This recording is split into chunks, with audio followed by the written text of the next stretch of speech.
And hello and welcome everyone to the Comic Multiverse, where the worlds of nerd meet. Thank you, Zeke, in the chat before we started there. I saw you subscribed there for 2 months. Always appreciate it. And yeah, we're really happy to be with all of you tonight. It's been a week, Matt. Normally I say how's your week been, but I think across the board we all know how it's been. But you know what? That's okay, because that's why the Comic Multiverse is here. We're here to entertain you and to dance for you, and you can turn your brain off for an hour and some change, and you don't have to think about what's on fire. You only have to think about what Joel and Matt are doing. So hey, Yeah, 2020 decided to end May with a bit of a bang. Well, quite a few yeah, bangs, actually. little bit, but hey, you know what? Be safe, be strong. We're pulling for you all out there. That's the most I'll say about it. But Absolutely. you know, that aside, how you been, Matt? Yeah, pretty good, still going around with the whole quarantine thing, I Yeah. did, however, on the weekend go out to, like, the shopping centers for, like, the first time since all of this, and I was kind of shocked to see how many people were actually there. Yeah, likewise here. They opened up well, it used to be a Habitat for Humanity, but I think it's like a secondhand shop now. And I saw a lot of people there walking around in very close proximity without masks. And I'm Mm-hmm. like, hey, the fuck, hey.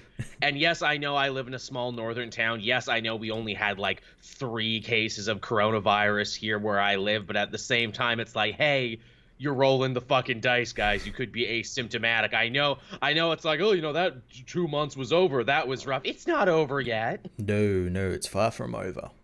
There really does seem to be this consensus across the board, and I'm glad it's not just here in Canada, but it seems to be all over the place. But no, we're fine now. We're past the hump. We're past the worst of it. No. Yeah, you're past the first wave, but usually it's the second wave that's the worst. Yeah, so get ready, everyone. It's a bad wave. I don't surf, but if I did surf, I'd say that was non-shaka bra. That was the opposite of that shit. But yeah, man, it's getting to be tax time here in Canada because they moved the tax thing, and I knew I was a couple years behind on it and everything, so that fucking sucked. Hmm. And I know it's like, well, I'm not going to be able to get out now to get to my tax place because I have a business account as a YouTuber. It's not like I can just do it online or anything. I don't trust online. I don't trust over the phone. I have a lady who I go and I take my things to, and my lady's not there anymore. I cut my own hair today too, as you can see. Oh, very nice, very nice.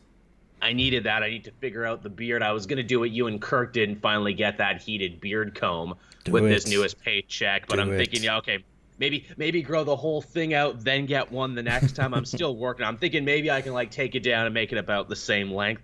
Man, I never thought I'd miss haircuts. That's the thing. Like saw not a couple of days ago, like there was some TV network that's been putting out a show over Zoom, where celebrities get haircuts and try and act like normal people and not weird sex cult weirdos. I read your tweet about that, and I'm like, that can't possibly be real. Then I looked into it, I'm like, oh, fuck me, it's real. It's just celebrities getting a haircut, acting like they've We never are gotten one before. This is like the first time. we are really, really just starved for content across the board, aren't we? Oh my god, it's insane. It's getting really weird the more creative people try and get. Like, what is it, that show The Blacklist? It couldn't finish properly because it didn't have enough footage, so they're like, we'll just animate it and it'll look really bad because it's better than putting out no episode, I I guess. guess. At least Flash had the courtesy to be like, all right, we're done for the season, to be continued, please come back. Yeah, they could have just thrown. I'm surprised at the amount of shows that didn't do that whole to be continued thing. Yeah, you would figure a lot of shows would end up doing that, but they didn't. Man, how's this affecting the porn industry 2 months in now? No one can film any scenes there. Certain genres are just completely gone. Now you can't have more than 4 people here. Get out of here. Get out of here. We can't do that. Actually, no joke. There are a couple, porn people who do follow me on Twitter, and I did ask the question, how are they doing this? And they actually inboxed me in no uncertain terms, and they're like, well, to answer your question, you can't do anything official in Silicon Valley now. It's all been shut down, as with most film shoots have been officially shut down, but they can't stop you from doing anything in your own house. And if you live in LA, you can rent all the camera equipment you want. That's true. Yeah. So there you go. That's that answer for you, everyone. That burning question that had you wondering, is this the next thing that's gonna dry up? What's gonna happen We're if gonna this run out of dries porn up? content. Then shit's gonna get really bad. You think things are bad, but it can always get a little worse. Oh God, it's like that friggin' joke from Robot Chicken. I was only half done. I was only half done. What am I gonna do now? Uh, now, before we get to the comic part of the podcast, and we actually do have new comics this week, which is really nice that we get to Yeah. talk about again. Such a big part of the show we haven't been able to do, which is why the show's been like 30 minutes shorter in the last couple months. But we need something special here, Matt. We need the podcast within a podcast that we've just started. We need Assassin Talk, everybody. That's right. In my attempt to catch up on all the Assassin's Creed games that I haven't played before Valhalla comes out, and it sure helps that they were on sale. I've been getting back in a big way. I beat Origins this week. Yep. Yeah, I kind of did as well. I'm in the DLC at the moment. Yeah, I really enjoyed Origins. I can't believe it took me like so many years to actually finish the game, especially because I left it at like the halfway point. Yeah, Bayek is cool. That game is cool. The ending is cool. Even a little sad action. I like that Yeah. they weren't afraid to make it a little sad. Yeah, the DLC as well, like especially the Hidden Ones DLC, is kind of like the part two to that as well. Yeah, where it's like, okay. Yeah, I finished the game around like level 35, and I very much almost considered getting the DLC because I knew they had like two really good ones to check out and everything. But I'm like, well, I got Odyssey, and I got all the DLC on it for free, so I should check it out. So I loaded up Odyssey. I'm about 10 hours into it, and yeah, I can see why this one was as divisive as it was, because 10 hours in, this is not an Assassin's Creed No. game. This is an ancient Greek Witcher, whatever. The one assassin contract you actually end up getting in like the first 10 hours, I didn't even do when given the choice, because apparently that's how you get the bad ending, by acting like an assassin. Yeah, it's very weird. It's like they would decided, and the thing that also mucks me up as well is that this game takes place before Origins. Yes, it's technically a prequel. In where history takes place, so it kind of like fucks your mind where you think, oh, it's going to follow on from that with Layla and all that, but no, it kind of takes place before that. Yes. Yeah, it's Going just back even like further. it's just an RPG. That's all it. It's Yeah. just an RPG that just maybe happens to have assassins in it. Yeah, and judging it on that regard, I'm enjoying it so far, though I know many people have said, hey, what you do in the first 10 hours, you're going to be doing for the rest of the game. Don't expect any, fun set pieces or Bayek, we're being chased by a giant war elephant. You got to do the thing, that kind of fun stuff. Another thing that kind of got me, and another thing that I realized that, probably people had a problem with, they, for the first time ever in the series, implement this almost BioWare, like, ooh, you can actually choose what your character says now. Yeah, I liked that. I thought that was pretty cool, and I like that there is actual choices that kind of like the ones that I've experienced kind of matter. Like they choose the Paragon or the Renegade. My problem with that is, and this is going to sound very weird because, in every past Assassin's Creed game, whether you loved or hated it, they were always very character focused. And, I might not have liked Connor or Arno, but I always knew exactly who they were as people. When it comes to Cassandra and Alexios, it's kind of hard to pin down their character because depending on whether you're a good guy or an asshole, they're two very different people at all times. Exactly, yeah. Which, and again, as the chat is saying, there's like a big moment later on, and yes, I already knew about that controversy that, you can play as a gay person or a bi person, but they force you into having an heir anyway, so the series can happen. And that's one of those things where it's like, here, we've created the illusion of choice for you only to take away the illusion of choice from you when it actually matters. And I'm like, oh, yeah, that's a problem. Yeah, I don't like that so much. Ship combat's fun. I like they actually researched a bunch of Greek sea shanties. See, I enjoyed Origins because it had like 2 ship missions out of the 30 hours I played of it. Whereas Odyssey is like, oh, ship missions, or here's like over half the game that is a ship mission. And that's what I was fine with it in Black Flag. It made sense in Black Flag, but then they try to shoehorn it into everything. Yeah, it's a hell of a thing where it's like, wow, we created this amazing ship combat system from Black Flag and it was so good. Do we spin this off into its own game or do we continue to force it into Assassin's Creed whenever we can? Wasn't there meant to be like a full ship combat game, but it got cancelled or something? That's what I heard, that they wanted to spin Black Flag off into its own standard series. And then, we've had similar games since then. Like, what was it, that Wolves of the Sea that never got made? Yep, sea of Thieves, all those games. Which are very kind of like that.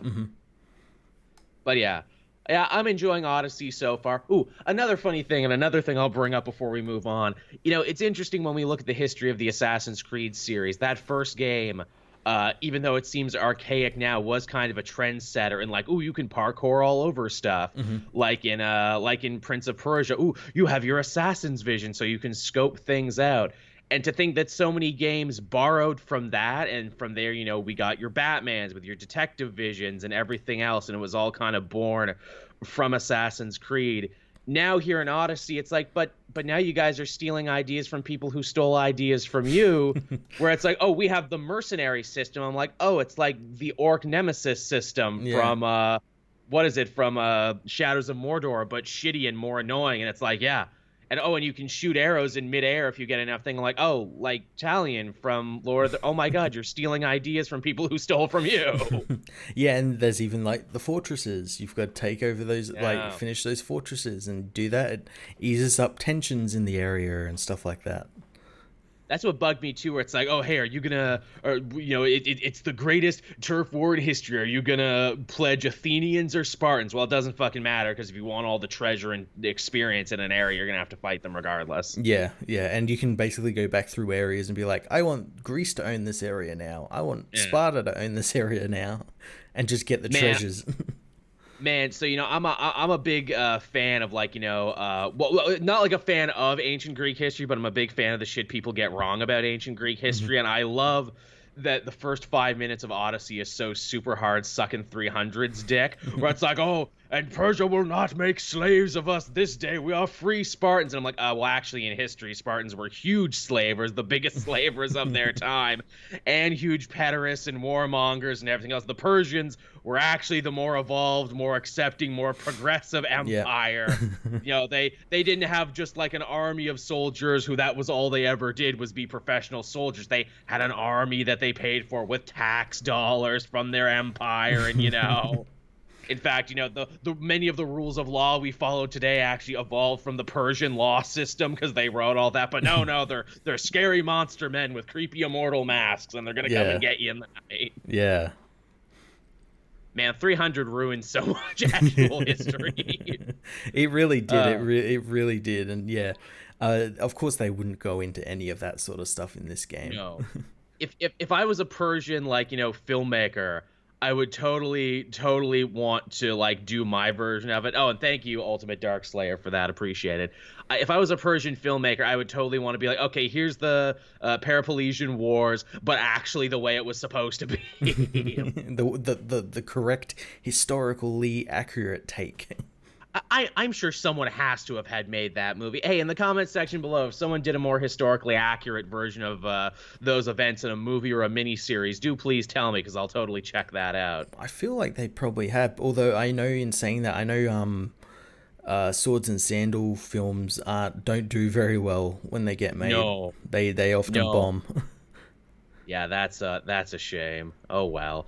And on that note, everyone, that brings to a close another episode of Assassin Talk, everybody. the podcast within a podcast that we'll be doing until Valhalla comes out. Because I've decided this is what I'm into now. And we probably will be doing it until Valhalla comes out, because the Odyssey is quite long, and then you've got the DLCs to go through as well. Yeah, there's like 3 big ones that I got for free, and they're like, no, actually play them. They're kind of cool. Yeah, and also we got Assassin's Creed 3 Remastered as well, which I'm going to play as well. Yeah, so relive that one and tell me about it. I remember playing through it when it was new. I was super hyped about it, and then super disappointed when it was all done. I never got a chance to play the DLC for that, so I'm looking forward to that. There was only one. It was the Tyranny of King Mhm. Washington was the one, which I Yeah. remember people were super pissed off about that. Like, can you believe this alternate history simulator dared to ask what if George Washington was evil? Yeah. Yeah, what if? Yeah. What? What if? What if? Actually, I think one of the other DLCs. I think there's actually a.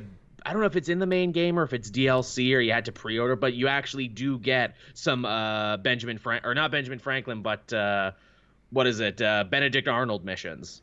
Oh, cool. Yeah, you actually get like the Benedict Arnold mission. It's like, well, was Benedict Arnold a Templar? No, but he was going to sell out the Americans to the British, who were Templars that he was not, but was. There's another dude I think history gets wrong, where it's like, yes, he was a traitor and he was an asshole, but also there was like 100 other things going on in his life that never get talked about. But yeah, on that note, everyone, we can actually switch over and talk about comic news, and there was actually a fair amount this week. There was. Yeah, so let's get right to it then. So, J.K. Simmons, we all know him, we all love him, and apparently he says he signed on for multiple Marvel movie appearances moving forward. Again, pretty safe to assume that it's gonna be more Spider-Man movies. But what's great about him is that you can just slap him on a TV screen anywhere. Yeah, yeah. You just put him in front of a green screen for a day, and he can record. He'd be like Stan Lee, record all his dialogue for Yeah. the next two phases. In fact, I'm totally okay with that if he becomes the new like meta thread that ties all these movies together. Like, oh, what's J.K. Simmons, J. Jonah Jameson cameo gonna be in this one? I'd be cool with that as long as like every now and then he does actually appear Yeah, yeah. in a location somewhere. Oh yeah, I mean, like, hey, it's a big party, it's a big fundraiser. It's like, yes, we'll be taking questions now from Mr. Jameson.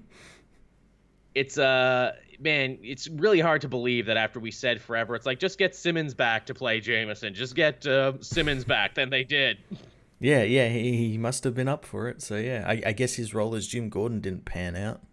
No, no, I get it. I forget that that's a thing that happened. That he was Jim Gordon for like a minute Yeah, and for some reason Zack Snyder made him get buff for it.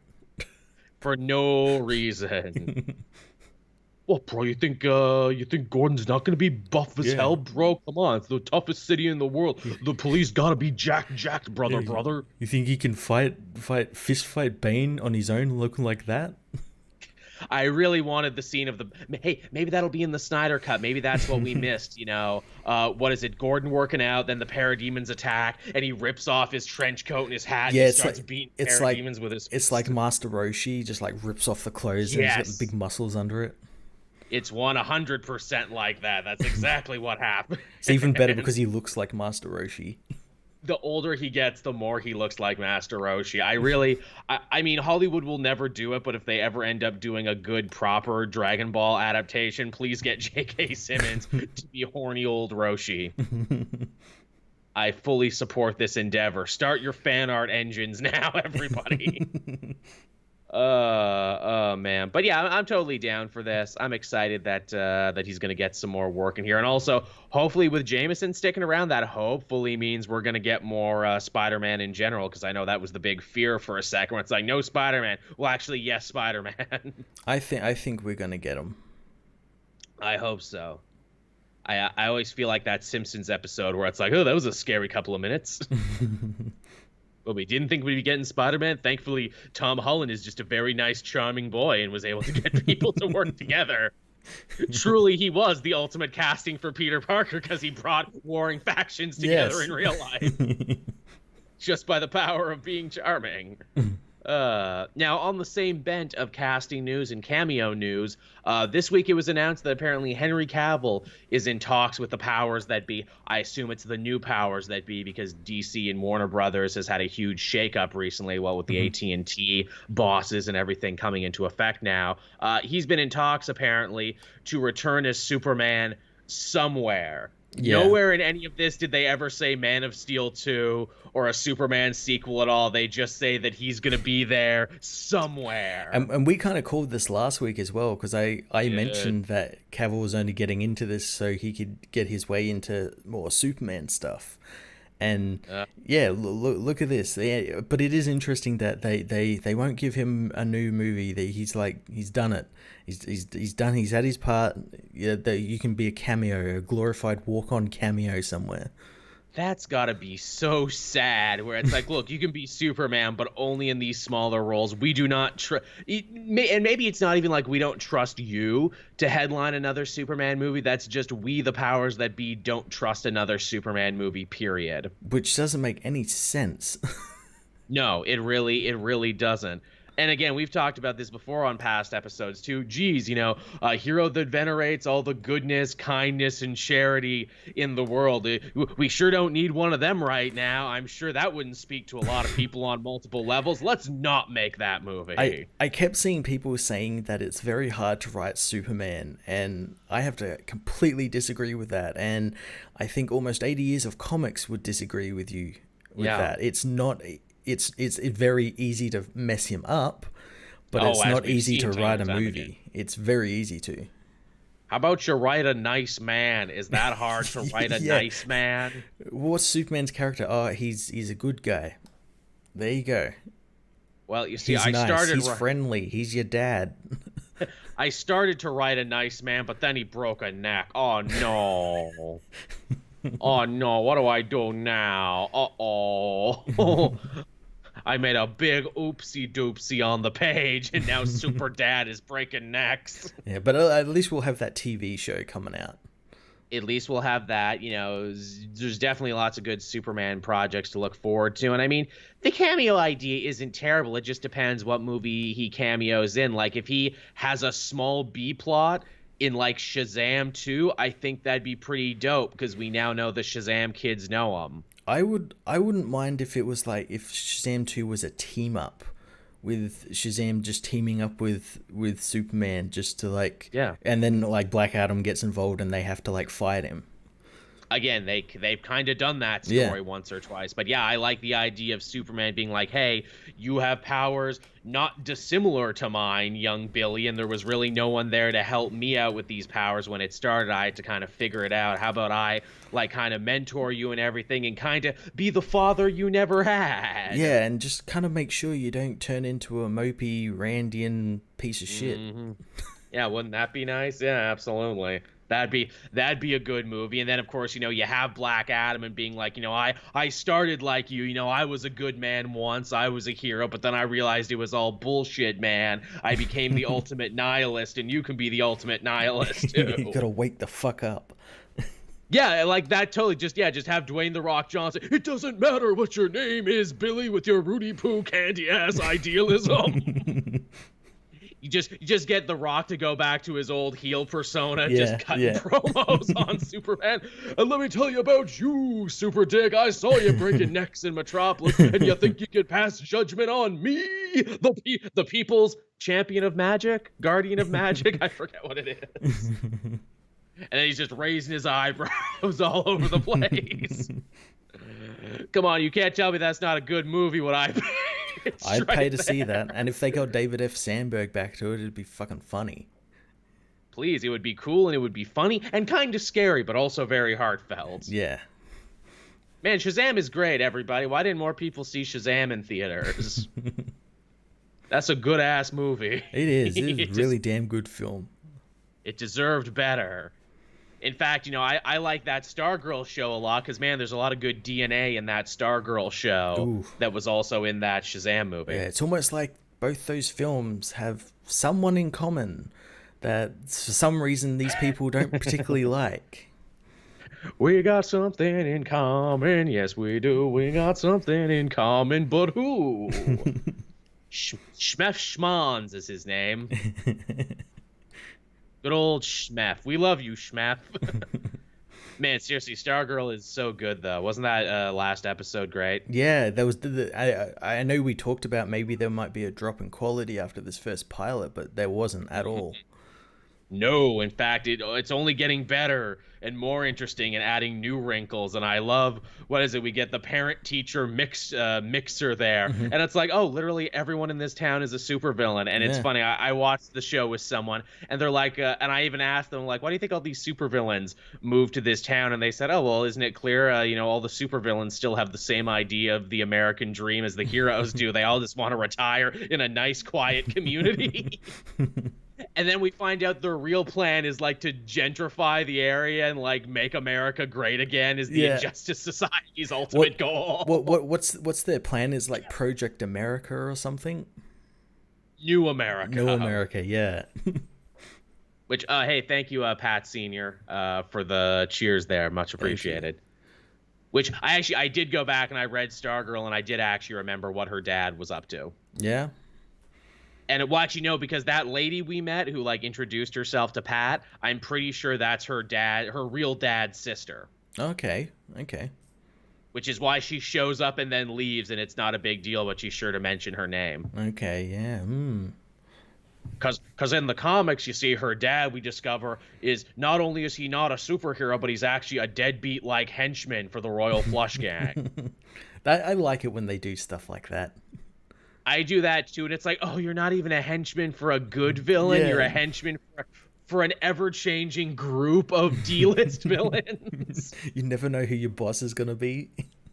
Oh, that's so fucking sad. Like, even the Injustice Society, they're at least Golden Age villains with some history. The Injustice Society would eat the Royal Flush Gang for lunch. Which, man, if they do a season 2, I actually really hope they do some cool twists on, do some good twists on the Royal Flush Gang. Because I always thought they could be so much better than they were. Oh, I feel like that if anyone could do it, it'd be Jeff Johns. There's definitely some cool shit. Like, again, they're a family. Courtney and her stepdad, and they're a family. So let's, like, have the good family versus the evil family. Like, literally, the Royal Flush Gang should move in next door. Yeah, just be a family. That'd be really cool. And now we're just doing that Powerpuff Girls episode where like the dad was a villain, then they all became super villains, Yeah, and then they yeah. invited them to like a dinner, and it was really awkward, and then they tried to kill them. Yeah, yeah. Come on, that's a season of TV right there. Come on, Jeff Johns, let me and Matt write for this. We got ideas. And they'd all be like evil inverses of the of Courtney's family. Yeah, you'd have like the little brother that's like he plays Fortnite and everything, but the difference is he's a racist on Fortnite. Exactly. I scream into my mic all the time. Yeah. I'm always swatting people. Yeah, exactly. 10 is a mean girl, of course. Yeah. I'm sharing all these sexts around with people and everything, and I'm doxing people. Yep. The father is the inverse of Pat, so he's like a complete abusive asshole. There you go. Who doesn't buy American cars? Yet says he does. He doesn't. Yeah, he doesn't change his oil every however many miles. Like, I know the answer to that question.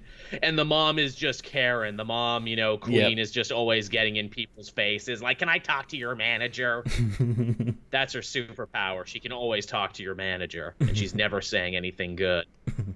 And together, instead of giving tips, they give verbal tips and write little messages, but don't actually they give their give out servers money. like Bible verses. Ugh.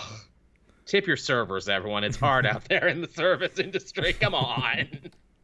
Don't be this hypothetical evil version of the Royal Flush Gang we've met up. Oh, that's good. That's good shit. All right, so there's your Superman news, everyone. Could be good. Again, depends what movies he's in. I feel for Henry Cavill. I hope he gets to be in something good, because I feel like he could have been a good Superman. It's just everything in the world worked against him. I hope he does, but I also hope that he doesn't get a say on the story, because his favorite Superman story is For Tomorrow, and that's a really terrible Superman story. Yeah. All right, so moving on there to a little bit more DC news here, this time coming from the world of comics. DC has canceled Marc Andreyko's Manhunters The Lost Series book before it even comes out. And some people are like, wait, there was supposed to be a new Manhunter book coming out? Not anymore, there isn't. Now, have they actually cancelled it? Because all I saw while looking this up is that they've taken it out of solicitation. Now, that does sometimes mean they've cancelled it, but on other times Right. it means they're just going to resolicit it somewhere else. And Mark Andreyko, to my knowledge, hasn't said anything about this. No, and you fig no, and you figured he'd be the first person to talk about it. Yeah. Yeah, maybe it's not so much canceled as resolicited, but it's been resolicited with no new plans of when it's coming out. And also too, I kind of understand what they're doing here, where it's like, oh well, it's a new Manhunter book. You know, Manhunters spinning out of the pages of fucking what is it, Leviathan, everyone's favorite new event. Yeah, You know, everyone's with the favorite new sequel that has it. character. Yeah, everyone's favorite new character who wasn't a new character. You know, that event that didn't have an ending and wasn't anything and led into a sequel that was also not anything. Yeah, I think we can lose this one. Yeah, it wasn't something that needed to be done. It was something that could have easily been part of that Leviathan event. Absolutely, and probably should have been. And you know, I definitely feel bad for Mark Andreko because Kate Spencer is his baby, his Hmm. creation, the thing that you know basically has got him all of his jobs because you Yeah. know the her first series was so well received and everything. And like literally none of this is his fault. Where it's like, look, I didn't write it. Bendis wrote it. Yeah, yeah. Oh, Why that's can't I just write the character I want? that's what I was really excited about for it, because it was Mark Andreyko writing this character he created again, and he did really well on Supergirl, and with the stuff that spun out of Leviathan, he made it work. Or tried to at least. Yeah, Yeah. I mean, it really seems unfair to him, and like it seems like there's been a lot of that going on at DC right now, where it's like, well, you know, we could give Mark Andreko this Manhunter book, we could give Greg Rucka this Question book, or we could let Bendis write about them, and if they do well, we'll spin them out into something. But it all feels like it. All of this was stuff like that was planned when DiDio was in office.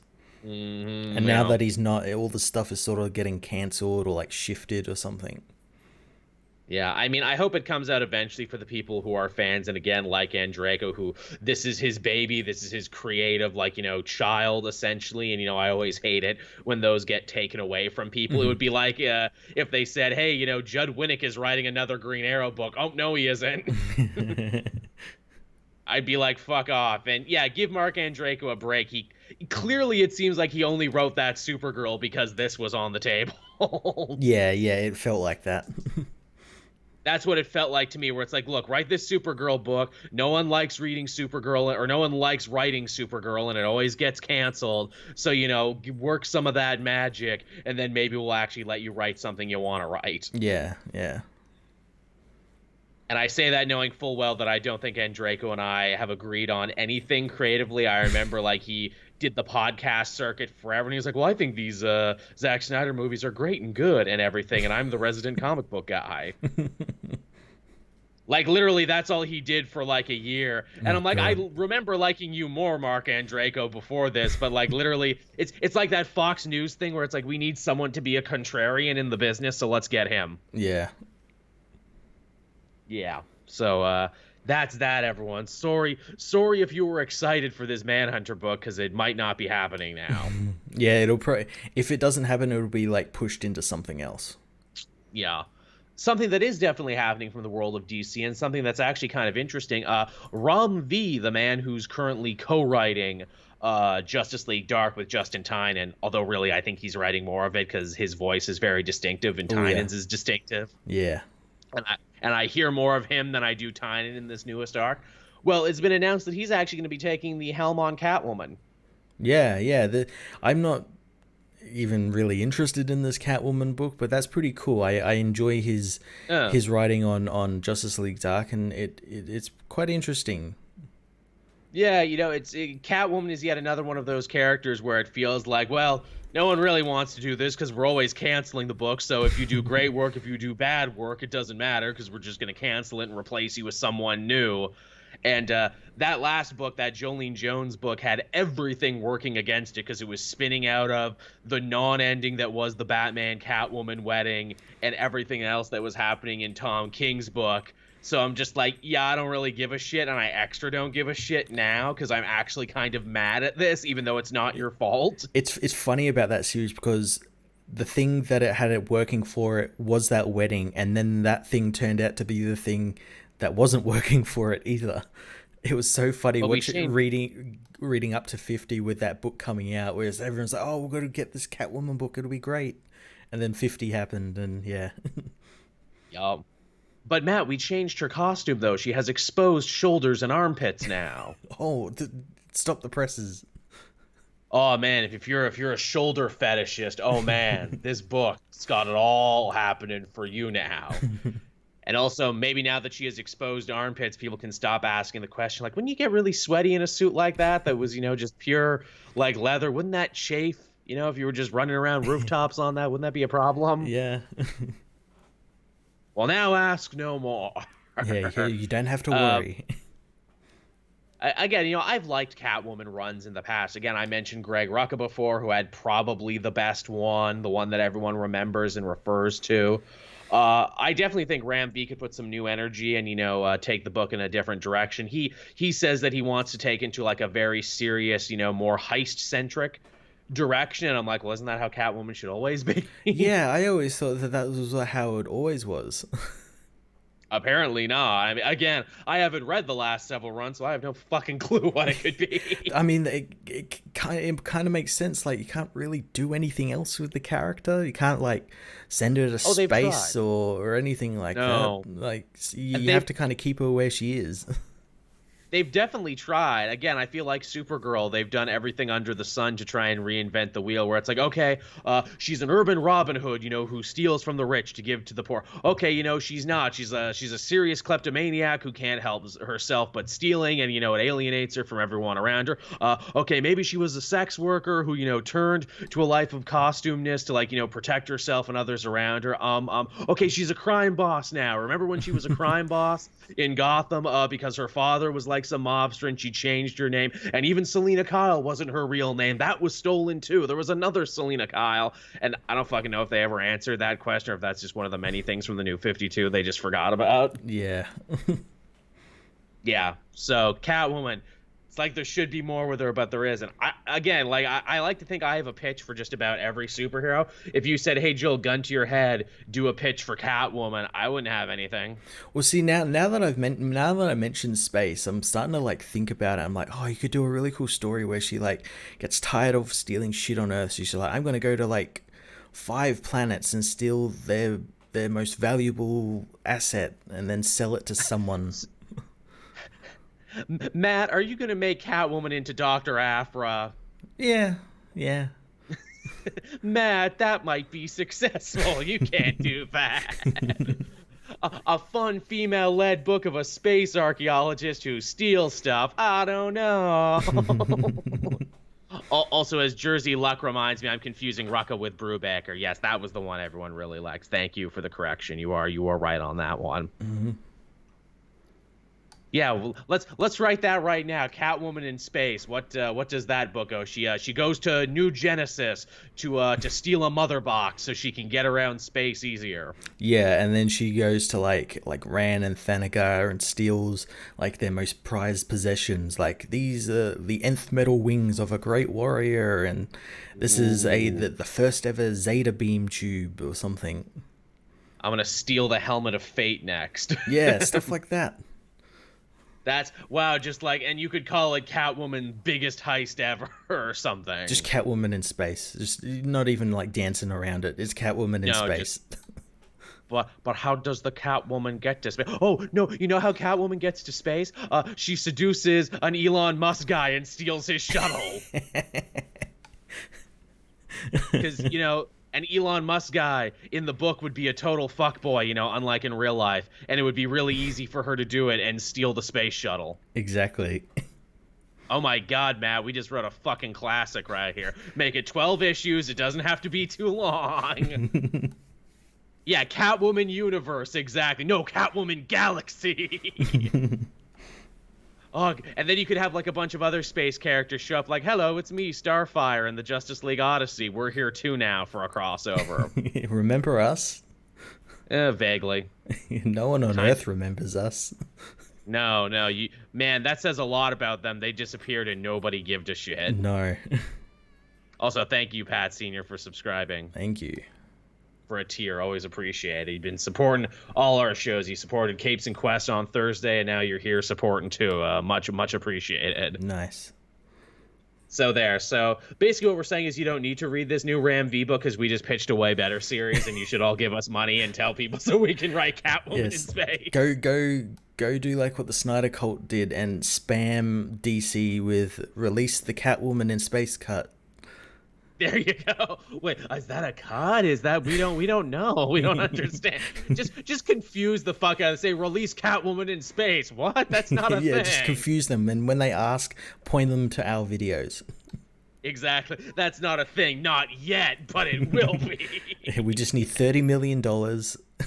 Yeah, exactly. You know, which you're really getting a bargain for $30 million.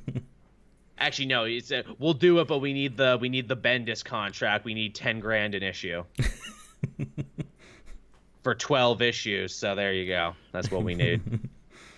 We need to be the most highest paid people in comics, only for the highest quality. Who's our artist, Matt? Who's drawing this Catwoman in Space series? Or do we have a different artist draw every issue because, we're being artistic and making a point, man? Different artist every issue, fitting with where she is in the galaxy. Lovely. So there like Thanagar will be drawn by Brian Hitch because he does the Hawkman book. Love it. Then we got to get Nick Darrington in there somewhere because he's just very good. And we'll get We'll get Alex Ross obviously to draw one as well. Yeah, I'm sure he'll love that. He'll draw the finale, of course, because we really want to put our best foot forward there. Mitch Gerards, we'll get him to draw one because of course. Frank Miller will draw one. We'll get him out of retirement to draw a terrible Catwoman. When she goes to the Hell planet, that's what happens there. Yeah, him and John Romita Jr. can work together on that. There you go. Oh, I like John Romita Jr. He needs to do he can only draw the violence one. He needs to do one when the Catwoman. As long as he's given enough fight. time. If this book's weekly, then no, let's not have him. He does Action Comics on a weekly basis, and it's terrible. Who the fuck else can we get out of retirement? What about the dude who did the Max? We'll get him out of retirement to draw this. Just get some weird ass people in there. And Ken Lashley, why? We like Ken Lashley. That's why he's a good guy. I wanted to work with him. He's a good guy. We'll just get them all in there, man. Oh, this is good. This is good shit. Again, fan animation community out there, please fan draw this or fan animate this pitch. It's just me and Matt going up to the DC offices and shouting and throwing papers. Eventually, it'll have to happen. Hey, if AT&T is in the business of just giving people their way, maybe they'll just give us our way. Hey, AT&T, get on it. Yeah, we'll just bully them into it. There you go. Now that we know that you'll just give anyone anything, that you'll crack under the smallest amount of pressure. Moving on from there, though, we actually do have a little bit more comic news. And this one is both disappointing but kind of interesting, too. And I figure this will actually fuel a pretty solid conversation. We had mentioned before that there was a number of DC books going digital only. Well, now Marvel seems to be following suit. And they actually have at least 4 books that are now going to be going digital exclusive moving into the future. And they say that the coronavirus is a big, push reason as to why this happened. Although I feel in the back of my mind, I'm like, I feel like maybe you thought about making these books digital anyway, and now you have an excuse for it. And that feeds into a much bigger question of, does every comic need a physical release? And would some probably be better served as digital exclusives anyway? Yeah, well, see, I don't know whether it was about them moving these to digital anyway. I have a feeling that some of these comics were probably going to get cancelled. And pushing them to digital actually saves them money because they don't have to send it off to printers or anything. All the art's just digital. You just upload it into Comixology or wherever it goes, and that's it. Which is how I've always felt. Yeah, there's no cost in shipping or printing or anything, so they're saving money so they can afford to keep these books going. Yeah, because it's like a lot of these books are pretty cult, but a lot of them have some really good shit, and we're getting solid reviews. Jane Foster, Valkyrie, naturally, being from Jason Aaron and Al Ewing, this was a good ass book, and it was getting good reviews. I don't know the sales data on it. I think it probably dropped off after the first arc, as is so often the case. But I thought this book had legs, and this concept had legs, and I'm glad that they're not killing it, because I think this one could maybe even reach a bigger audience digitally. Absolutely. I know Forceworks is one of the books there as well, which Yeah. is quite surprising because I know a lot of people wanted that back. And isn't that technically like just a mini series? Yes, it is. It's a Yeah. mini tied into a big event. It was only going to be a few issues, and I'm like, really? You're moving it to digital? Okay. Yeah, so that doesn't really make sense. And like I get being an artist and being a creator and everything, and being like, no, I wrote this comic, I slaved over it, I drew it, I wrote it and everything. I want to be able to go to a shop and pick it up. I want to be able to hold it physically. I want to be able to, hot copies at people who made fun of me in high school and everything. But again, as I have said time and time again, digital doesn't need to be a dirty word. I feel in this industry, digital is kind of this dirty word, like, you didn't get written on real paper and everything. But no, I truly think digital is the way of the future, and, we will see the death of the storefront in our lifetime. So, adopt that model now. Yeah, it's definitely something that needs to be accepted because it's heading that way. It's absolutely heading. This virus is just proving that as well, especially with DC with a digital first books coming out every day throughout the last couple of weeks and everything. Which, to me, it's like, maybe instead of Walmart comics, they should have been digital anyway. Yeah, they really should have been. Yeah. And again, obviously, the books that are moving to digital are Jane Foster Valkyrie, as we mentioned, Scream Curse of Carnage, which was the spin-off to the Ultimate Carnage or Unlimited Carnage series. Yeah, I guess there was a new Scream, and now she's got a book and everything. And again, super niche. I can understand why that one might be I didn't in even know danger. that existed. I knew about it, but I'm like, they're going to cancel this one before I know it. Apparently, it made it to 6 issues, so good for them. And then, of course, you got the Cosmic Ghost Rider. Again, another super, super niche book that just keeps on kicking. So there's clearly an audience for it, and I guess they're hoping that that audience will follow it to digital. Mm-hmm. So, yeah. And again, digital doesn't have to be a dirty word. And I hope these comics thrive, especially that Jane Foster book, because I liked that book. Yeah, it'll be interesting to see the numbers after this. I think they will thrive because, yeah, as you said, they're kind of reaching a larger audience, people who can't have no access to a actual comic shop or place that sell comics can get these now. Mm-hmm. Yeah, absolutely. Yeah. And I hope they're not stingy with sharing the sales data on this one, because that's the other thing. As we've said time and time again, Diamond Distributor, if you don't buy it in a store who bought it through us, then it doesn't count. Yeah. So that's a hell of a thing. So, yeah, that's basically all your comic news, everyone, for the week. Way more going on than I thought there would be. And, hey, we get to do a segment now that we haven't done in forever. We actually get to talk about what we read this week, because the real Task Force X shut us down for telling secrets. Yeah. They didn't like this book and its anti-corporate message that it had at the very end. Yeah, Ted Cord shut us down. But, yeah, so... Fucking turd cord, you did it again. But no, Suicide Squad has been great under Tom Taylor, and this book I think really solidifies why it's so good and all the cool new directions he has in mind for the book. Absolutely. It's just so different from everything else we've read. It's different than everything else, and yet it also has like all the same like flavor of like the Ostrander book back in the day. I think Taylor, more than anyone else, has really managed to crack oil on like, oh, this is why people liked this team. This is why this team stood the test of time, and what like every other person who's wrote the book really hasn't done. Yeah, it has, as you said, it's got like that edge the Ostrander book had. Yes. Also, too, it's really, I think, Taylor at the height of his power as a writer to be like, okay, I'm going to write a team of new characters. I'm going to make you care for every one of them, and then you won't know who I'm going to kill because this is a Suicide Squad book and not everyone is going to make it. It's his tried and true method. He's done it in like literally every book he's written, and it works so well. He learned that kung fu in Injustice. He furthered that kung fu in DC, so now he is a master of it in Suicide Squad. He's the friggin' George R. Martin of comic books. But yeah, in this story, we learn all about Jog, and Jog gets to be a cool guy, and then bad things happen to Jog. Yeah, Jog gets horribly maimed and has a puffy monster face now.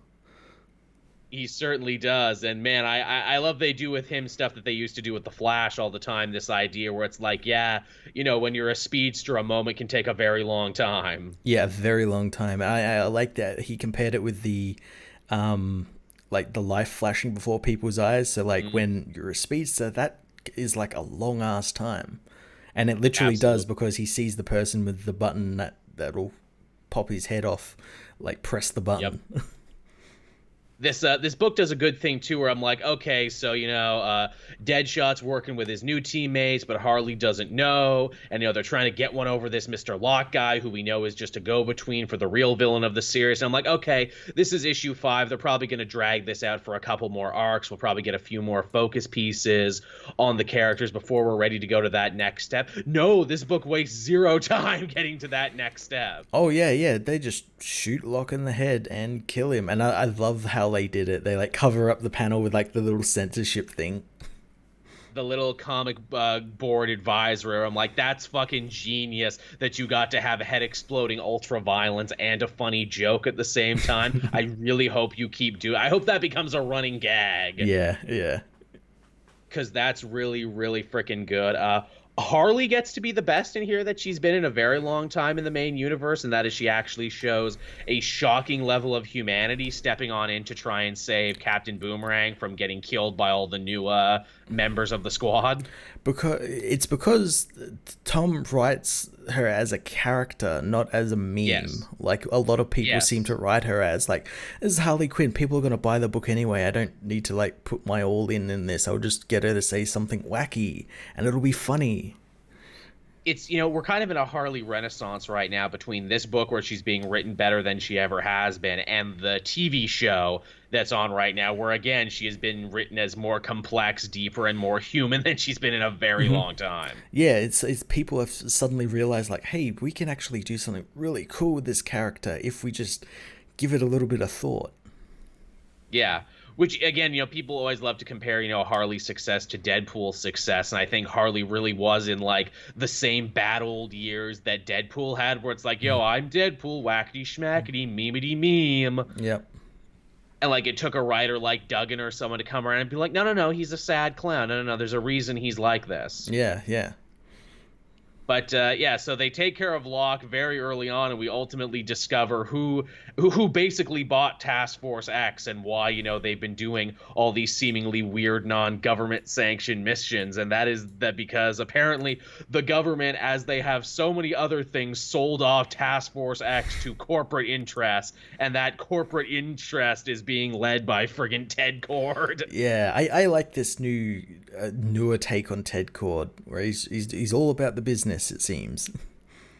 And like again, too, people are like, "Oh, I can't believe they made him a villain." I'm like, "Well, he hasn't really done anything No. so villainous yet." In fact, he even warns them. He's like, "Okay, Suicide Squad, if you killed Log, you better run now, because you're like the government's you're like the most wanted now, and I'm gonna send my hero friends after you." Yeah, yeah, he hasn't really done anything bad. It was all Locke doing all the bad stuff, and he even says like, "I warned that guy. He was kind of out of control. I warned him." Yeah. And he shocked him in the previous issue too. He Yeah. reprimanded him for being a bad guy, and I'm sure that Taylor's gonna make some big screed here about how the government can't stop selling off parts of itself to private interest, and corporations shouldn't be able to run stuff like the Suicide Squad. Hell, the government shouldn't even have been able to have a Suicide Squad. Yeah, exactly. Yeah, it's definitely going in that direction. And this kind of like whether you're good or bad, what side you're on, it's all like very debatable, where it's like, yeah, the squad are bad guys, they're supervillains trying to reform themselves and everything, and Cord is a good guy, but he's doing bad things with this team, and he literally has bombs in their neck, and it's going to be more complicated. Like Cord's like, oh, I didn't want to do it, they made me do this. I figured if this bad thing was going to happen, I could at least try and point it in a good direction, stuff like that. Yeah, it's better to be have the hand on the wheel sort of thing than not. I can fix this broken system from the inside because I'm Ted Kord. Yeah, yeah. And a lot of people too were like, but wait, didn't the last time we see Ted Core, wasn't he like helping Jaime Reyes with the scarab that was magic? To which I brought, that book got canceled so quickly and so long ago. No one remembers that happened. Let alone anyone at DC. No one remembers that happened. Also, I'm fairly certain he like during the Infected run, Jaime, like when he was infected with the Batman Who Laughs stuff, I'm fairly certain he like fucking cocooned him up in like his own basement, and because he took like the Beetle ship, he took the Beetle ship, and I'm fairly certain he did that. So it's like, are they gonna even mention that? Probably not. Probably not, because again, Blue Beetle, the Blue Beetle family of characters is in so much discontinuity. Mm-hmm. Which is a crying shame for people who are fans, but there you go. Actually, I educated someone in one of my videos when I'm like, oh, it's Ted Kord, the second Blue Beetle. And like, I thought he was the first Blue Beetle. No, Dan Grant, or Dan Garrett before him. Yeah, everyone forgets him. Golden. Everyone, because he wasn't that popular. He's one of those characters where they actually got more popular as time went on. Yeah, maybe we'll see Dan Garrett here. Who knows? Maybe. But yeah, Suicide Squad is great. Tom Taylor is great. If you're not reading this run, you should totally read it because it's the best the Squad has been in a very long time. It's very damn cool. Mm-hmm. What did you have, Matt? I had the Avengers issue 33. I did not read this one yet, but I know it's about Moon Knight. Yeah, Moon Knight. So Moon Knight just like fucks up the Avengers. That's the whole issue. Like, yeah, so he's gone Avenger, starting with Iron Fist, and he beats them and seemingly takes their powers, because after he beats Iron Fist, he uses the Iron Fist to stop Doctor Strange, and then takes Doctor Strange's powers and that of the Eye of Agamotto. And he's doing also all this, as he says, as the will of Khonshu. Khonshu has told him to do all of this, and there's a giant supermoon that's happening, which is why he's sort of at his most powerfulest. It's the supermoon that happens every 1 million years. After that, he ends up taking the Hell Charger and taking its power. Sweet. Then Thor comes for him. Before that, he goes to Wakanda because he thinks he can take Black Panther's power. He thinks Black Panther actually has like powers and stuff, and he tries to use the pendant that he's been using to take all these powers on Black Panther, and it doesn't work. And Black Panther's like, "You fucking idiot! The power's in my blood. So if you want to take me, you've got to take me. You've got to like take me out, basically." Literally, I have inside me blood of kings. Yeah, literally that. So he can't do anything of that, so he ends up going after Thor, who's come back to Earth, as his Donny Cates Thor, has come back to Earth to help the Avengers, and Moon Knight just immediately stomps him. It's funny because he's able to control Uru, because as he says, Uru was used in the forms of creation. It was the building blocks of creation, and it was technically made from the first moon, so it's technically moon rock, and he's able to control it. Clever. So he uses Mjolnir to like push Thor's shit in, and uses the Eye of Agamotto to summon like all these moons from different universes to crush Thor. So this is the coolest thing Moon Knight has ever done, is what you're saying. Yeah, and this is gonna. Yeah, go ahead. I said this is gonna change all those power ranking videos when it's like Moon Knight beats all the Avengers. Yeah, and it's even better as well because when he's doing all this, like each Avenger he fights as one of his personalities, as Mark Spector, Steve Grant, and there was that other one. What was the other guy's name? Mr. Knight. Yeah, he fights him as Mr. Knight. There was also another one, I can't remember who it was, but yeah, he's all got all the different costumes. There's the millionaire, the mercenary, and the cab driver. Yeah, that all of them are there. And at the end, we find out he's doing this on Khonshu's will, who wants to save the world from the devil. Which we know they've been fighting the devil this whole time. Mephisto has been the overarching villain of Jason Aaron's Avengers run. So, wow, that's cool. Yes, and the only one who could do it is Moon Knight, apparently. I know Aaron has been promising this story for a long time, and fans have even said, like, man, could you imagine if, Jason Aaron was able to do for Egyptian mythology what he did for Norse mythology and Thor? Wouldn't that be great? Oh, that'd be so cool. Yeah, I'm down for that. I'm down for this whole story. This sounds wicked. Jake Lockley was the other one. That's Thank him. you, That's him. Yep. Kermit Doug. Thank you. I always forget the third guy. But yeah, that sounds fucking dope and sick as hell, and I can't wait to read that. It was so damn cool. Right on. That sounds real good. This whole arc sounds fun. I know this Aaron Avengers run has kind of been up and down, but that definitely sounds like something cool. What else do I have? I had Marauders number 10. We finally got an X-Men fix. Remember how into X-Men we were before they all went away? Yeah, how was that? That was one of the books I kind Uh, of canceled after a little bit. this is fun, and I would say now is the time to catch up on it. They're still trying to solve the murder of Kitty Pryde. Okay. What is it? Sebastian Shaw killed her. And they don't know why, and they're still trying to figure out. In fact, they basically get all their facts wrong. They're so angry and they're so ready for revenge. They assume that it was the Russian anti-mutant group that they had been fighting, that the Hell Club or the Hellfire Club Junior had funded. So they go after them full force. They actually break out a doctor who was friends with Forge, who was making like those mutant collars that what is it, deafen your powers. Yeah, yeah. And they're like, oh, well, surely they must have used one of these to kill Kitty. And they did, but it just wasn't these Russian guys who did it. So they're so close to being right, but their anger won't let them see it. Bishop has a new red costume now because he is the Red Bishop of the Hellfire Club. Ah, that's cool. It's very fun. Also, we get to see Christian, Emma Frost's brother, and I think her white bishop in her set. Because they all have ships in the Hellfire Trading Company. They all have, like, the Marauder, which is their ship. Well, we see Christian's ship. It's not a sea ship at all. It's a fucking flying saucer. It's a UFO. Oh, that's awesome. And he starts raining hell down on the Russians, and Bishop is like, where the hell did you get a flying saucer? It's like, oh, that's a fun story. I'll tell you about it sometime, but not now. And then you figure it's like, well, okay, well, they've avenged Kitty. They're going to bring her back to life, right? When she comes back to life, she'll be able to say, yo, Shaw was the one who killed me. He's been trying to betray you this whole time. They can't bring her back. Oh, okay.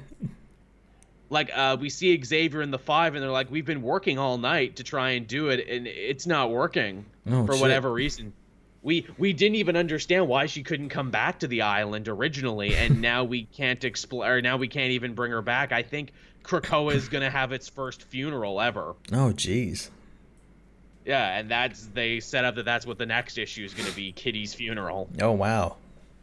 Yeah, but the one story thing that they haven't resolved yet is that Lockheed the Dragon saw it. And he's still alive. Shaw tried to drown him, but the dragon survived, and now the dragon's trying to make it back. Oh, nice. Yes, chat. What is it? His Christian, Emma's brother, is a mutant. I forget what his power is, but he does have a power. Yeah, it's something... I can't even remember it either. I kind of forgot she had a brother as well. Because he's not in that many stories. It was kind of cool when he was back. Also, I like he's kind of dating Iceman now. Which is kind of like the thing for the workplace drama where it's like, oh, come on, really? The two gay characters start dating each other just when they're in close proximity to each other? Maybe they don't like the same music. Did you think about that? Maybe they don't get along. Maybe he really loves country and Bobby doesn't. Yeah. Maybe he puts ketchup on everything and Christian doesn't. That would be a big problem in a relationship. Puts ketchup on everything. This isn't going to work out. There's so many petty reasons they don't work out. But yeah, my theory is Lockheed is going to be the one. He's going to do like that dog thing in movies and point out the bad guy and be like, Shaw did it, Shaw did it. He's going to lead Xavier down into the well where they go drowned. Exactly. Yep. It's going to be that, what's that, Lockheed? You look like you have something to say. Oh, wait, I'm psychic. I can just read your mind. Oh, the dragon's telling me fucking Shaw did it, and he's been lying to us this whole time. Motherfucker. Which that's going to be interesting, too, because, Shaw is on the Quiet Council. It's like friggin' Dukes of Hazzard. How's that Sebastian Shaw going? Get out of this one. Yeah, you know what would be cool? It'd be cool if, like, Xavier is completely aware of that. Because as we've seen in like other books and through this book, that Kitty is always kind of like, she's not fully invested in Krakoa, like all like she's not Yeah. full, hardcore into it, and like even in that She's the X-Men, outsider looking in. even that X-Men Fantastic Four book, she was kind of like, hey, I know Xavier's like kind of up to some shifty shit, so like do what you want to do, Franklin. You're your own person. Don't listen to these people. Yeah, yeah. That tracks, and that makes a lot of sense because yeah, she's literally the outsider looking in. She's not drinking the Krakoa Kool-Aid because No. she's not allowed to come ashore. And actually, one person even theorized in my comment section. I'm like, no, that would be too obvious. But now the more I think of it, the more I kind of like it. No, Shaw killed Kitty because Xavier told him to. Yeah, yeah. Again, I could see something like that happening. Be like, she's an aberration. She can't come on the island. You got to kill her, Sebastian. Yeah, she's always questioning you. Yeah, yeah, exactly. Like he stokes the flames in Yeah. him. Like, oh, she got to be a queen. Oh, you didn't want there to be a red set. Now there's a red set and everything. And oh, she's taking all this stuff that was meant for your son and meant for everything else. Oh, that would be something that Xavier's been in Shaw's mind this whole time, pissing him off. That would be, oh man, and like it could happen too. Like it's very realistic. Absolutely. And like that's the thing where it's like, well, did you actually try to bring Kitty back? Nah, no, we didn't. We were lying about that. Yeah. Too. Oh, yeah. I could totally do it, but I didn't want to. We've totally been faking this whole time. Or again, you bring back Moira, and Moira's like, nah, man, there's a reason she wasn't allowed on the island. It was because of this, this, and this. Yeah. Or again, there's the theory too where it's like, was she secretly an Inhuman and didn't know about it? Or like, is she one of the people they retconned their mutantness? It would be interesting. Yeah. And I guess we'll find out. But yeah, Marauders continues to be great. Love me some Duggan. Yeah. Awesome. Yeah. What did you have, Matt? What else did you have? I had Justice League issue 45. So I dropped off on that last arc because I wasn't feeling the whole the whole super robot thing. But now this is a new arc, yes. Yeah, it started last issue. Right. Okay. What do we got? The Spectre, he's fucking with the Justice League Again. No, as we learn, the Spectre has just suddenly appeared in front of the League when they went to find Aquaman, and he just starts fucking with them and just like turns them on each other and twists like their grievances they have with each other into making them fight. And as we learn, this is the Spectre sort of unleashing his pent up vengeance because Jim Corrigan is sick of the Spectre's shit and doesn't want to be the host to the Spirit of Vengeance anymore. So he went to Paradise Island and willingly let himself get locked into Tartarus. Oh shit. So he can't get out, which means the Spectre can't get out and God can't get to him but can still contact him. And that's pretty solid. That's a pretty solid plan, actually. Yeah, and Jim is like talking with God and saying like, look, I've seen so much blood to last like 1 million lifetimes in the decades I've been the Spirit of Vengeance's host, and I've had enough of it, and I want out of this. And God's like, well, you can't really do that, but Jim's like, haha, but I have free will. Do they actually call it God, or do they call it the Presence?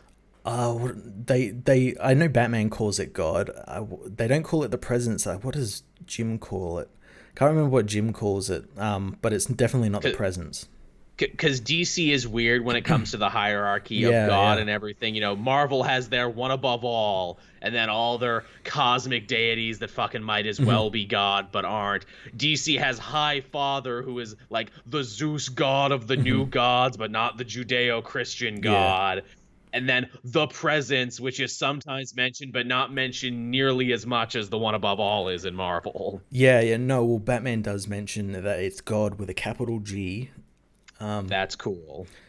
So yeah, the League sort of figure out that the Spectre here is like, it is the Spectre, but he's in a trance because of all the bottled up Spirit of Vengeance energy. Like he can't unleash that because Jim isn't there, and Jim is the one who dictates where it gets released and where it doesn't. So he managed to grab the League and sort of try and explain to the League what's happening, and that's why they turned on each other, because of just the raw, unkept energy around him. But yeah, so God's kind of a dick here because he's like, oh, so you won't be my host. Well, this is what's going to happen to the Earth if you're not there to like dole out, vengeance and justice and stuff. And he shows the League and Jim like the world just like falling into disarray and and just like succumb to all of this raw energy. And yeah, the League travel to Themyscira to try and free Jim Corrigan, or at least try and find out what's happening, and they get confronted by the Amazonians, who are really, really, really violent, and it makes me think maybe they're under the influence of this Spectre gone rogue sort of thing, because they immediately surround the League and plan on killing them. Do you think they might be working up to giving the Spectre a new host body, because he hasn't had a new host in a long time, and like that used to be the thing? I'm thinking that because that's definitely where it's headed, because Jim doesn't want to be this host anymore, unless there is something that happens where it's like, look, if he's going to give it to someone else, I might as well be in control of it, just because I know how it works and everything, and I'll just live with this. But yeah, I feel like that's the last 5 Spectre stories, how they've ended. I don't want this, fine, I'll do it. Yeah, it would be really cool if they did actually have a new person come in and take up the reins. That'd be pretty cool. Because, yeah, I mean, it's been Hal Jordan, it's been Crispus Allen, there's been cool places to go with it. And, yeah, as JT Wizzy says, if they're on an island of all women, let's have a female Spectre, because why not? That'd be pretty cool. Yeah, an Amazonian. An Amazonian Spectre, yeah. Hey, is Artemis doing anything recently? She's not doing anything, right? Fuck it, you get to be the Spectre, why not? Like, I want to give this new Vendetti Justice League book a chance, especially because I've really been liking his Superman, and I'm like, whoa, this dude fucking gets it, and he can write a hell of a one-and-done story, can he? Yeah, I think it's because it came after all the stuff Scott Snyder did. Yes. And I really, really cannot shake the feeling that this book is just meant to be a holding pattern, and then It is. That absolutely is. Whenever Death Metal is done, or whenever 5G comes or doesn't come at this point, who knows? They're just going to start from scratch anyway with a new writer. And this is just like, hey, Vendetti, you want to play around in this space for a minute? Oh, it absolutely is that, because these are all stories that take place before all that Scott Snyder stuff. So, yeah. Which does my goddamn head in. And again, God bless Vendetti for trying to put it all together and trying to make all the continuity from all these different books make sense, even though they make 0 sense when you put them together. Yeah. Yeah, but he's trying, and at least we'll always have Man of Tomorrow, which is really good. It's really damn good. It's really good and really refreshing to be like, oh yeah, this is what a good Superman book feels like. And it's really refreshing as well that it's Superman fighting like Lex Luthor and like giant robots.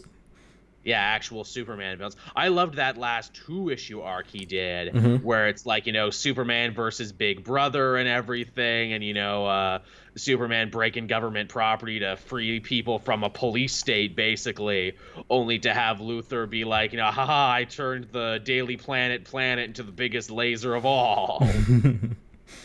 And then Superman having a really great speech of being like, you see, you tried to outmode me so that the people would lose faith in Superman, but little did you know the people of Metropolis inspire me just as much as the other way around, Lex, and that's why you lose. You played yourself, Lex. Literally. And then DJ Khalid comes in and says, you played yourself, Lex, you played yourself. That's why we can't have Man of Steel 2 yet, everyone, because DJ Khalid wouldn't take our calls. But no, that last 2-parter was fucking great, and I love Superman stories like that. Yeah, it's so good. Yeah. I also had, speaking of, big AAA heroes, I also had the new Spider-Man this week. I did as well. Yeah. We got some Spider-Man. The continuation / finale of the Lifeline tablet and GOG storyline, which, again, it's been so long I had to remind myself. I'm like, wait, what happened here? Thank God I have old videos to go back and watch. Yeah, well, see, the thing with this book is it wasn't really an ending to the Lifeline stuff. It was an ending to the GOG part of it. Yes. Which is really strange, because GOG's whole deal is kind of intrinsically tied to the Lifeline tablet, it seems. Yes, because he's the one who hit it. Assumedly, he knows where the other pieces are. And the big takeaway from this is that Peter Parker finally has a pet now for the first time in his life. Yeah, I love that dialogue at the end, whereas this is the one responsibility he's been avoiding like his entire life. It's true, and isn't that nice? Where it's like, look how much Peter has grown and evolved and matured as a person. He can finally take care of a pet now. He can finally, take that next step. Yeah, well, it helps as well. It's not like a traditional pet. It's a weird alien monster with Pym particles in its stomach. Oh, yeah. And it's a nice bit of bringing it full circle, too, where it's like Gog had a family, had an owner much like Peter, then lost it. And then, his life went to hell, and Peter never really gave him the time of day or anything. And, they constantly clash. But now Peter has brought Gog into his home, made amends, and now they kind of have a family in each other. And I'm like, that's very sweet. It's very good. It's very sweet and very nice, and I like that. And also, too, kind of brings his relationship with Boomerang further along, too. Where it's like, we're roommates, and we got a pet together. Yeah, it really did. Man, I can't wait for people to start being like, hey, Peter and Fred gay? They got a pet together. That's something that hetero roommates don't do. That's the next arc, Spider-Man versus the gay panic. See, a new villain shows up, and he's called Gay Panic. And he has people... Well, I think like the next arc, at least going off the cover, and I never really want to do this because covers always lie, but it looks like they're going into the Kindred stories.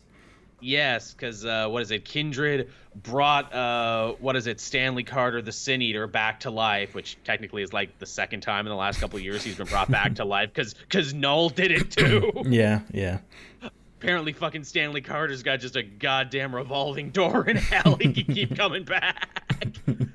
But yeah, that seems to be the next story. And yeah, we're going to get back to the Kindred stuff, which I love. Some people are like the most wrapped up in, like, when are we going to get to the Kindred stuff? When are we going to go there? I'm like, guys, Nick Spencer knows you care about it. That's the carrot on the stick, so he can tell weird, funny buddy cop stories with Peter and Boomerang, and he can do like heartstring pulling stuff with Gog, weird characters from the 70s and everything. Makes when he takes all of that stuff away that much hurtful. Exactly, and he will. That's the thing where it's like, yeah, Peter has a pet now. That means he's mature. It's another bit of mature real-life shit when you have a pet having to deal with the death of that pet. Yeah. That's going to be a sad issue. But yeah, the next one looks to be Sin Eater base. And of course, whenever the Sin Eater comes back, people are quick to say, well, what about Jean DeWolf? What about if Kindred is Jean DeWolf? Yeah. Which I think that's a little obvious because people have been saying that from the get-go, and every time there's a new masked Spider-Man foe, people always think that. Yeah, it is. It's way too obvious. So, yeah, it could be literally anyone. I think we've like exhausted the list of like who it could be. I keep thinking George Stacy. I still very much like George Stacy. Kind of makes sense. Yeah, because again, kind of talks like a jilted lover Kindred does, which would lead you to think that, they might be a woman, but wouldn't it be just as interesting and sound just the same as if, ooh, I'm not mad at you, because you spurned me. I'm mad because you spurned my daughter. And it could also be someone like Harry Osborn. Yeah, again, I think that's another one in the obvious category. But then again, you also get like little nuggets too, where it's like Kingpin recognized their voice. Yeah. So it would have to be someone that Wilson Fisk knew to recognize their voice. Someone said Kindred is a group. Yeah, I like that. We do the Murder on the Orient Express Hot Fuzz thing. Kindred's not one person, it's many people. Yeah. We are all kindred to each other because we've all been hurt by Spider-Man. Yeah, but again, that's too on the nose because that makes too much sense because of the name. It does. And then it's like, but why the centipede, right? Why the centipede? Yeah. Why the weird blue monster face? Why all that other stuff? Yeah. Also, Harry's alive, or at least this Harry's alive. I know some people have said like, oh, it's Harry, but it's the Harry who died before One More Day. Okay. So now we're getting into like afterlife shit and retcon shit, and I'm like, that's too much. It's too much. Yeah, it's not gonna happen. I liked my theory that it's actually Mary Jane. She developed a split personality over these years and doesn't remember when she becomes Kindred. And the fact that she went away to take that role, that was actually just cover. And the fact that we're doing a mini series about Mary Jane is also extra cover because she's actually just being Kindred in between everything else. That'd be pretty cool. That'd be pretty cool. That's because, again, we had that moment there in Hunted when she's like, oh, I'm all alone, and oh, there's this mouse here, because that's a callback to Craven's last hunt, and oh, it's like everywhere I go it's like Kindred is watching me, and I'm like, no, he's not watching you because you are Kindred. You just didn't know it. That's a weird split personality you developed. Yeah, Kindred is technically watching you from the inside. Exactly. There you go. Then again, it's like, do you think Nick Spencer would want to invite that on himself, especially after what happened with Captain America and, Secret Empire, to be like, hey, I brought Peter and Mary Jane back together, then I made Mary Jane a villain. Well, like Spider-Man fans, they already hate everything that's happening anyway, so fucking Fair. go for it. Swing for the fucking walls. Swing, indeed. Man, we got to make a master list one day of fans who love everything and hate everything simultaneously. Spider-Man fans, Star Wars fans, Kiss fans, or some other fans we can put on that list who love everything. Sonic and fans. Though, yeah, there you go. Got to get the Sonic fans on there. That's a good one. Yeah. Yeah, I like that one. Just in general, Nintendo fans. Nintendo, yeah, fair enough. Yeah, there's a lot of that. And again, I can count myself in that list too, because we own Switches now, so we can officially say that. A couple months ago, we couldn't say that, but now we can say it. Oh man, I haven't checked my Animal Crossing town in forever. There's probably so many weeds and spiders now. No one's fed anybody. Uh-oh, I was really into that, but apparently it didn't stick with me as much as I thought. No, it didn't stick with me either. I moved on. Yeah. I'm in Assassin's Creed now. Yeah, exactly. We're on the Creed train now. Whoop, whoop. Batman fans. Yeah, you could put some Batman fans in there. Yeah, there's definitely some Star Trek fans. Power Rangers fans. Interesting. Who love everything and hate everything simultaneously. That's fair. Yeah. All right. So, what else did you have, Matt, now that we talked about the Spider-Man? Let's have a look at my list here. I had one more. I had Venom, and that's it. Well, tell us about Venom. So Venom is really interesting in that Venom 25 was like an extra length issue, and I wonder if it was always meant to be an extra length issue or if Donny Cates just decided, because like the first 5 or so pages is just Eddie literally reminding you what happened in the last 24 issues and in his life up until that point. Yep. And I'm like, that's good. I actually needed this, Donny Cates. Thank you. And he keeps coming back to this interesting idea of like, am I a good guy? Am I a good person? Do I even deserve to be called a hero? And I'm like, ooh, this is why I like Donny Cates' writing, and especially his writing of Eddie Brock, because I never liked Eddie Brock before, but now Eddie Brock is being like really soul-searching and like really self-critical of himself. Yeah. In a way that he's never been before. Mm-hmm. So that's cool. And eventually we find out that he's actually been talking to the Avengers the whole time when he's asking these questions of, am I a good person? Am I a hero? Oh, that's cool. It is. Also, too, they settled the arm thing because, like, to stop Carnage, Eddie cut off his own arm. Yeah. Too much damage. He couldn't get it repaired, so now the symbiote just, like, lives on his stump as, like, a symbiote arm. A puppet. As basically he's basically becoming Solid Snake. He's got the beard, he's got the arm. All he needs is an eye patch now, and he'll frickin' be there. But he tells this story, basically about how him and his son Dylan defeated Carnage and saved his body, and it's all very cool. And it all comes back to this idea that I guess was a theme that Cates has been building in the background that I didn't even really know about, and it's this idea that Eddie says, on my own I'm weak, on my own I make bad decisions, but we're stronger together is the thing. And by basically joining with his son, who is basically symbiote Jesus, they're able to defeat Carnage and Null. And then the son is honest with Eddie about how, like, oh yeah, I've been having these dreams about Null, and I can like basically control symbiotes from afar. That's pretty fucking crazy. And Eddie's like, geez, son, thanks for being honest. I'm going to be honest with the Avengers now and be like, hey, I lied before when I said it was all over. No, Null is totally coming, and he's going to kill us all. So, we should probably be ready for that.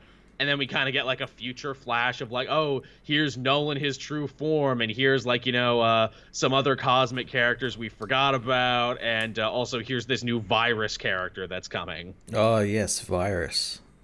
Virus, which in any other series I'd be like, that's fucking stupid, but this is Donny Cates, and I'm like, that's fucking cool. That's fucking cool, yeah. Virus, who is not a symbiote, he's a man in like a symbiote robot suit. Yeah. So he's like a virus to symbiotes. I don't know what that means, but I'm excited to find out what that means. Awesome. That's like, what is it, James Tynion with Batman, and here's my new character, Clown Hunter. What's Clown Hunter about? You'll find out. Well, it's all in the name. Yeah, really. It's what's written on the tin right there.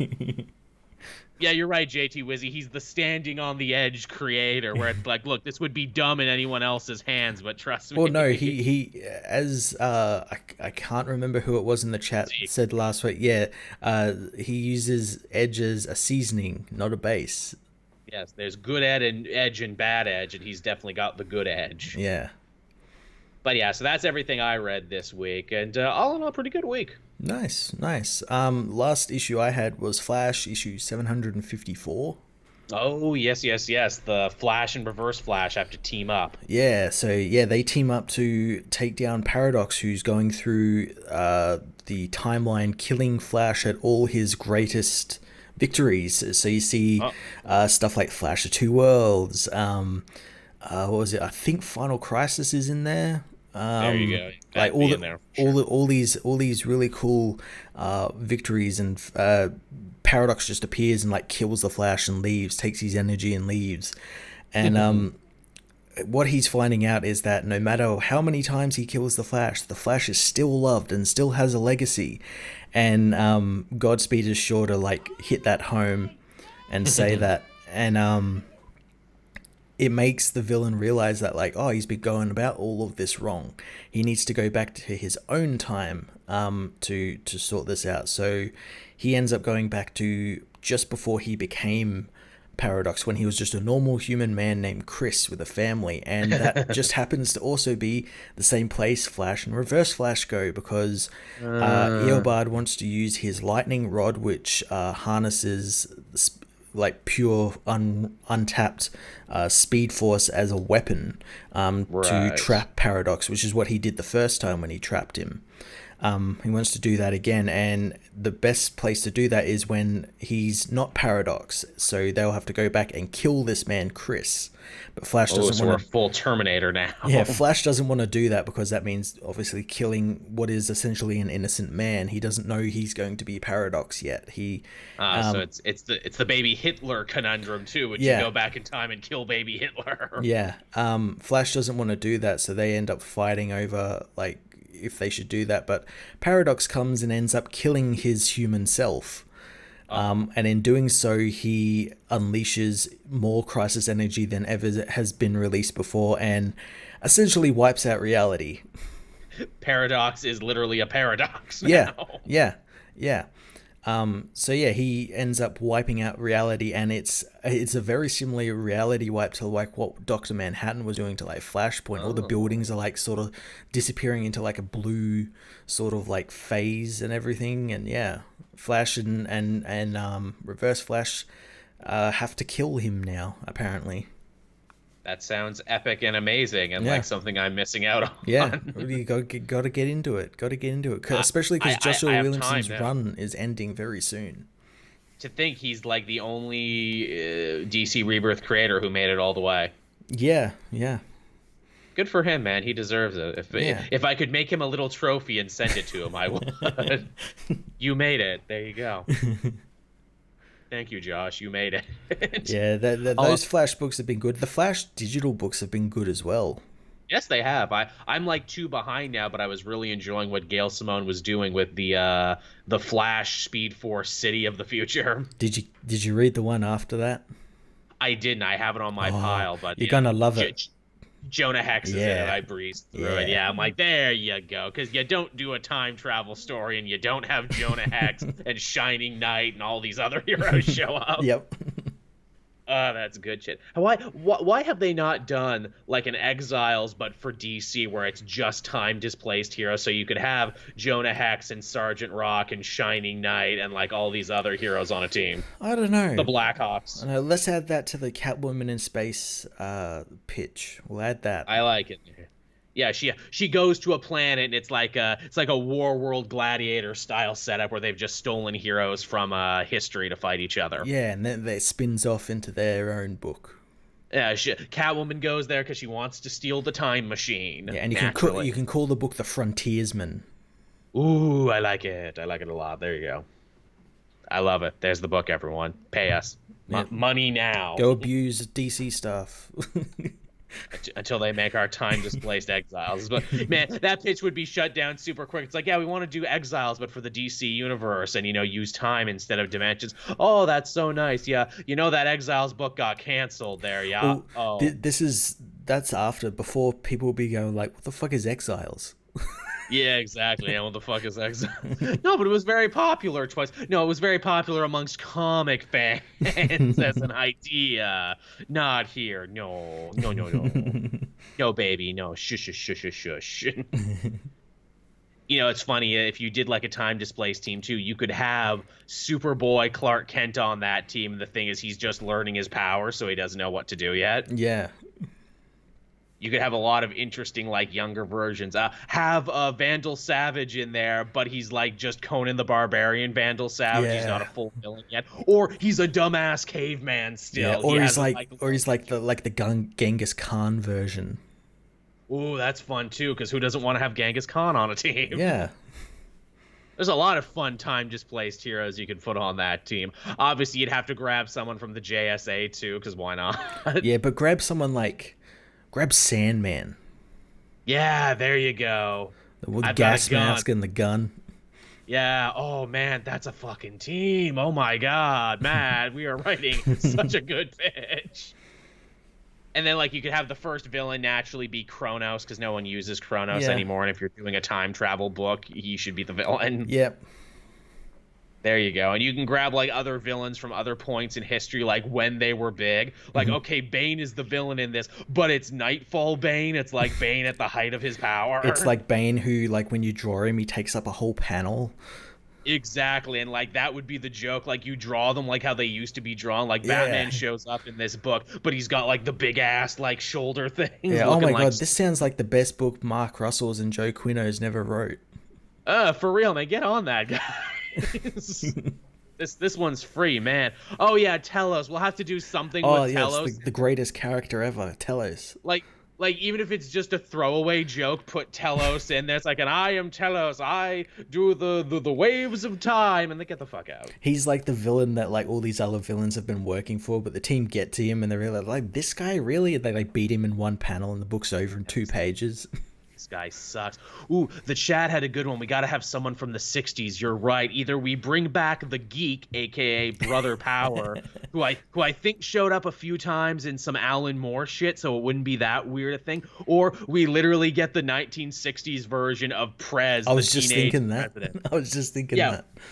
And what's his role on the team? Oh, he's really smart. He's like a kid sidekick, but he's also president, and he also helps out. Yeah, he's like the guy in the chair, you know.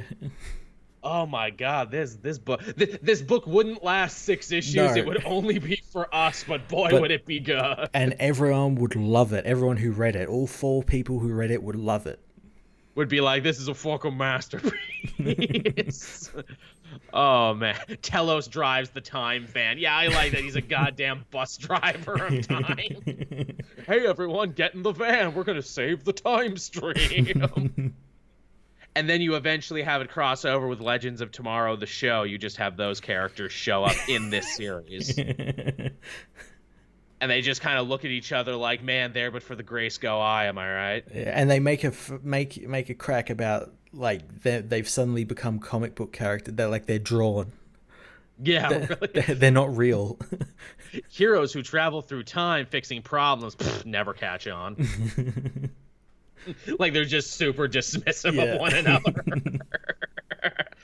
Oh man, that's good shit. And on that note, I don't think we're gonna top that, everyone. That's been the show for this week, and we actually did a full hour 30, which I don't think we have in like 2 months. Yeah, it's gonna be fun cutting this up because of how Twitch works. It'll like have it in like 3 different videos.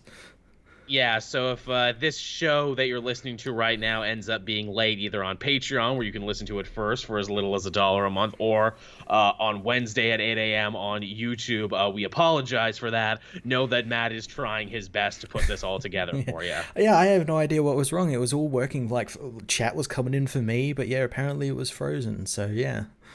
Weird. But yeah, thank you everyone for joining us on this Sunday night. We're glad we could offer you a little respite from the real world, a little opportunity to turn your brain off and be entertained by our dancing and our shenanigans and everything. So be sure to plug back on into reality and check Twitter when you're done and be like, oh no, I should do something. Yeah, and if you are in any of those places, remember to stay safe. Yeah, stay safe, stay strong. We believe in you. We love you here at the Comic Multiverse. Just know that. And yeah, thank you, everyone. Matt and I will be back again next week. Same Comic Multiverse time, same Comic Multiverse place. So yeah. See ya. Bye-bye.